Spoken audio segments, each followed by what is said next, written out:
So 3 components of survey day are the surveyor, the haul out, and the sea trial.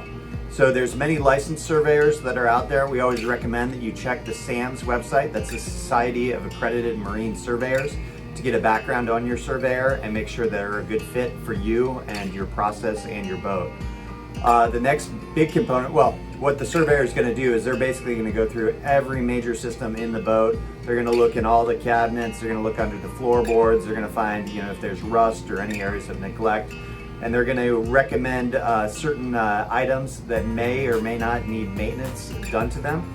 The big thing that we want to find, it's not so much the cosmetic things, but it's the major mechanical things that we're going to look for. And that comes out in the next phases, which are the haul out phase, where we'll actually take the boat to a boat yard and they're going to put it in a lift, haul the boat out of the water, and then we're able to check the paint on the bottom and then all the struts, the propellers, the bearings, any of the running gear below the waterline is checked at the haul out.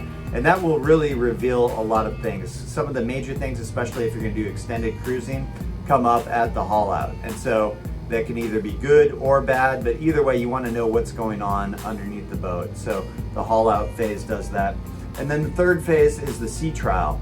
So during the sea trial, the boat's taken out into the open ocean, it's run at various speeds, and the performance of the boat is checked. Now, one key thing about this is the engine temperature. So most of these larger boats are turbocharged diesel engines, and with a turbocharged diesel engine, they're raw water cooled through a heat exchanger that cools the freshwater coolant, just like a radiator in a car. So with the heat exchanger, there's a heat exchanger, normally in an aftercooler or intercooler, and then an oil cooler. So what that means is that raw water goes through the engine, or that side of the engine, and the heat exchanger itself periodically needs to be serviced, normally about every 5 years or so.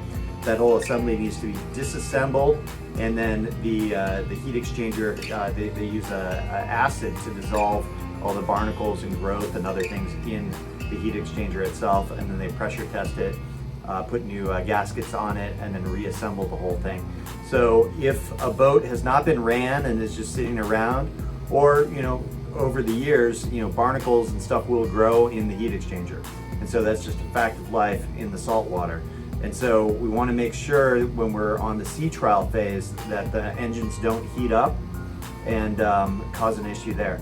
The other major item that can come up is the smoke coming out of the motors itself. If you see white smoke or dark smoke, they all could be symptoms of something going on.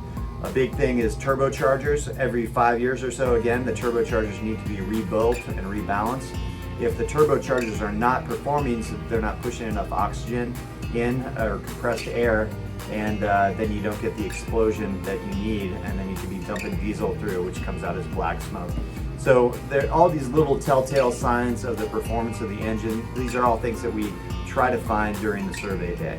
So we'll look at the next steps. We're very excited to get this boat on the water and see how it does.